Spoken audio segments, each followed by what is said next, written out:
Vamos lá, o primeiro teaser em relação ao Corinthians com você, Luiz Fabiani. Bora lá, craque. Batendo escanteio e fazendo gol, hein? Quem diria, quem diria. Bora lá, craque. Hoje o Romeu Tuma Júnior, presidente do Conselho Deliberativo do Corinthians, concedeu uma entrevista coletiva no Parque São Jorge para tratar de diversos temas, entre eles a reforma do Estatuto do Clube, porque foi apresentado o anteprojeto da reforma estatutária. O que isso é? A junção de várias propostas para votação posterior dos conselheiros em sequência dos associados, que definirão a reforma ou não do Estatuto. Alguns temas importantes abordados, inclusive esse que está na tela de vocês que estão acompanhando no nosso YouTube. Primeiro deles, o direito ao voto ao fiel torcedor. A ideia é que o fiel torcedor adimplente por 4 anos tenha direito a votar. Vamos deixar bem claro aí.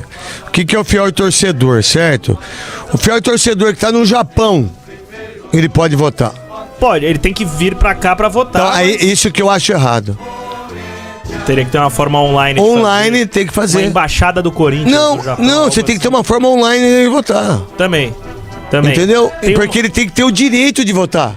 Sim. Ele não tem que estar presencial. Se o fiel torcedor, por exemplo, se o fiel torcedor de Araraquara, você tem que ter uma forma. Hoje o mundo é assim.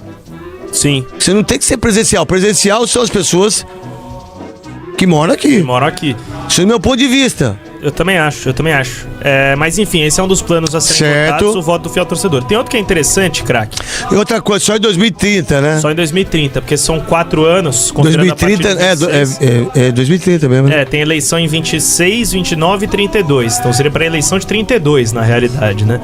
Eles poderiam votar a partir de 2030, mas só nas eleições de 32. Essa é interessante. Votação individual para conselheiros, craque. Se alguém quiser votar em você para ser conselheiro do Corinthians, hoje ele vota na chapa, certo? Certo. A ideia é mudar para que aí o cara escolha o conselheiro que ele quer votar. Legal. Na chapa. Legal. Ó, eu quero votar no craque Neto. Isso, eu quero legal. votar na 21. Legal. Entendeu? Legal. É uma das propostas. Legal. A outra, eleição presidencial em 2 turnos. Então, basicamente, se no primeiro turno não tem um que bateu 50% dos votos, tem um segundo turno depois com os 2 melhores colocados.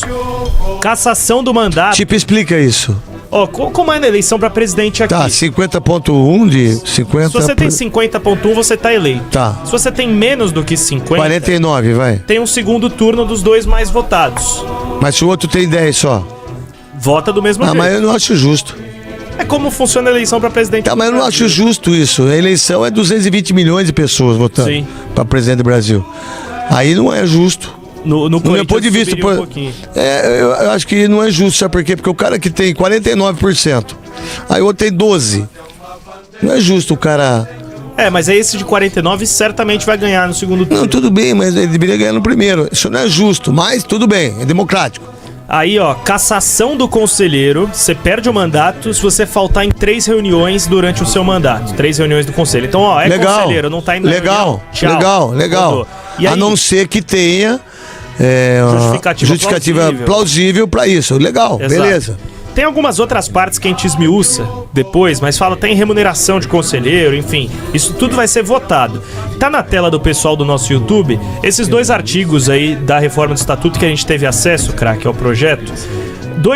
Duas partes importantes a respeito de SAF. É a seguinte, ó, o artigo 2 diz o seguinte: a transformação do clube, bem como a cisão do departamento de futebol para a constituição de SAF, somente poderão ser aprovadas por deliberação da Assembleia Geral dos Associados, especialmente convocada para esse fim, mediante o voto favorável de no mínimo 2/3 dos associados com direito a voto, após manifestação prévia e favorável do CORE e do Conselho Deliberativo. Em qualquer hipótese, é vedada a aquisição do controle majoritário da SAF por investidores externos. Ou seja, se for pro Corinthians virar SAF, o novo dono do Corinthians não pode ser dono de mais de 49%. Limite é 49%, porque aí o controle geral ainda segue com o clube. Então é uma SAF só para receber investimento e não trocar molde de governança. E eu sou contra a SAF do Corinthians redondamente. O que mais? de reforma do estatuto, é especialmente isso. Lembrando que amanhã, às 10 horas da manhã, será lançado o projeto da Safiel no Pacaembu. Tá bom. Vamos lá então agora pro Corinthians em relação ao jogo contra o Grêmio no domingo. Meu querido Luiz Fabiani, monstro sagrado que esteve nos donos da bola, vai estar amanhã também? Estarei amanhã, estarei quinta. Que fase que você tá, hein? Tá numa fase incrível. O Corinthians vai ter alguns problemas para montar a escalação. Ano que vem vamos conversar sobre isso. Boa. O Corinthians vai ter algumas... Ano que vem. Não, tá bom? O Corinthians vai ter alguns problemas para montar a escalação para o jogo contra o Grêmio no próximo final de semana, sobretudo no meio-campo, craque, porque o Breno Bidon foi expulso. Joga o Maicon. Com suspensão automática. O Raniel e o Martinez tomaram o terceiro amarelo. Joga o Carrilho. E o terceiro homem do meio aí? Aí você pode colocar... Rian, o Chaves. Não, você pode colocar o Memphis Depay como... junto com o Garro, os dois volantes, e bota Guinegão e o Roberto. Se eu tivesse que chutar, o Corinthians ele vai montar essa escalação, vai esboçar só no sábado, né? Tá. São 8 dias e o Dorival costuma definir no último dia antes do jogo. O que eu imagino? Hugo Souza no gol, deve voltar. Tá, obrigado, filho. É essa. Lateral direito, Mateuzinho. Você viu uma entrevista com uma moça no Mateuzinho lá na casa dele? No closet dele. No closet dele? Cara, eu me vi com ele ali. Eu também tenho tara por caixa. Ah, por caixa? Não, por caixa. Minha mulher faz vários anos que eu tinha caixas na minha casa lá, de algumas coisas que eu tinha. Nunca quis jogar fora as caixas. Mas ela jogou, ela conseguiu jogar. Eu vi. Eu também tenho essa parada aí, que loucura. Interessante a entrevista. É, muito legal a entrevista da menina com ele, parabéns. Eu não sei o nome dela, até peço desculpa. Não, mas tudo bem. Esqueci, mas ela fez uma análise. Foi muito legal a entrevista. O Mateuzinho com as baquetas de bateria. Muito legal.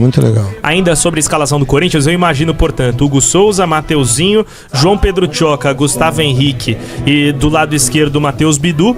No meio-campo, Maicon e Carrilho garantidos. Então eu acho que Maicon, Carrilho e Garro. E aí, se ele quiser ser mais conservador, ele coloca o Charles. E... o que eu ia até te perguntar, dá pra Garro, jogar... certo? Era isso que eu ia te perguntar. Dá pra ter o meio Maicon, Carrilho e Garro, e aí um trio de ataque Yuri, Guinegão e Memphis? Ou ficar muito aberto pra pegar muito o Grêmio? Muito aberto, cara.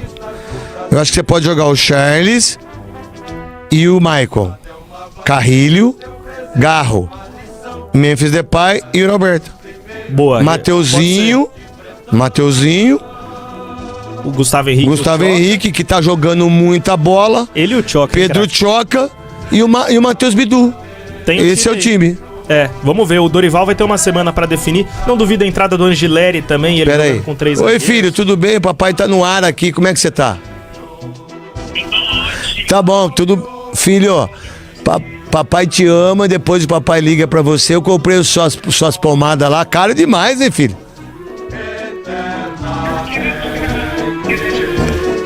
Eu te levo depois, eu te amo, papai te ama, fica com Deus. Tá bom, trabalho pra vocês, né, caralho?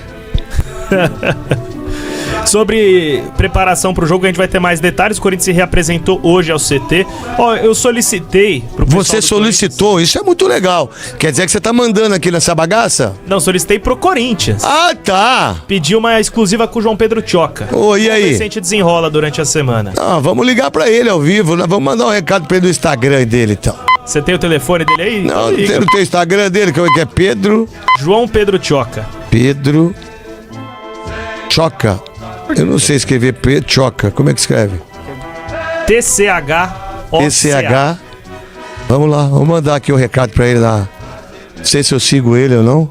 Sigo ele? Agora tá seguindo. Então vamos seguir, então. Vamos lá, vamos ver se ele vai atender a gente.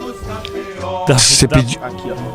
Eu sempre tive uma dúvida. Tchoca, sobrenome, apelido? É o apelido do pai. Tchoca, João Pedro Tchoca, um abração pra você, garotinho. A gente solicitou aqui da Rádio Bandeirantes, da Rádio Craque Neto também, uma entrevista com você aí, com a assessoria do Corinthians. Se você puder dar uma entrevista pra gente, a gente vai ficar muito feliz. É o Craque Neto que tá falando com você.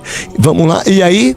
O que mais? Sobre Corinthians, sobre preparação pro jogo, a gente vai ter mais detalhes durante a semana. Por enquanto é isso. Muito bem. Voltamos já. Na tarde do último sábado, Fiel, 25 de outubro, o Corinthians enfrentou o Vitória no estádio do Barradão. pelo Campeonato Brasileiro e acabou conquistando a vitória por 1-0. O gol do alvinegro foi marcado pelo volante Charles. Com um triunfo, a equipe corintiana subiu para a 10ª colocação com 39 pontos, 10 vitórias, 9 empates e 11 derrotas, 32 gols marcados e 35 sofridos. Nos 90 minutos, apesar de não ter ido às redes, mas teve participação efetiva no lance do gol do Vitória após cobrança de escanteio e sobra dentro da área, o atacante Memphis Depay foi ao lado do zagueiro Zé Marcos e do volante William Oliveira, ambos do Vitória, o jogador com mais bolas recuperadas na partida. Os números são do SofaScore. Logo atrás de Memphis, os dois atletas do Vitória aparecem, com 6 bolas recuperadas, Rodrigo Garro e Matheus Bidu, 5, além de Ranielli, Ramon e Eric, os dois do Vitória, com 4 recuperações de bola. Dos 8 gols de Memphis Depay na temporada 2025, vice-artilheiro do elenco do quesito, 4 deles foram do Campeonato Brasileiro. Além disso, são 10 passes para o gol do ano, líder do time no quesito. Desde sua chegada ao Parque São Jorge em setembro de 2024, depois de não renovar com o Atlético de Madrid da Espanha, são 56 jogos com a camisa corintiana, 44 como titular. O Memphis foi fundamental na arrancada da equipe no Brasileirão de 2024, que saiu na zona de rebaixamento e conquistou uma vaga na pré-Comebol Libertadores 2025, ao terminar na 7ª posição com 56 pontos.